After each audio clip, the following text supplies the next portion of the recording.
আল্লাহ যা করেন ভালোর জন্যই করেন।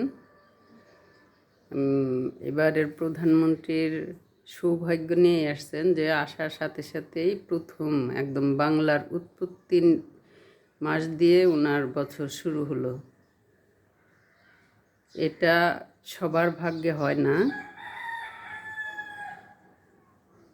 খুব সুন্দর সৌভাগ্য। আশা করি আমরা সকল কিছুর থেকে মুক্তি পাব। আমি যেহেতু যেতে পারি নাই, তাই আমি ঘরে থেকেই করলাম। এটা ইস্যু না হলেই ভালো হয়।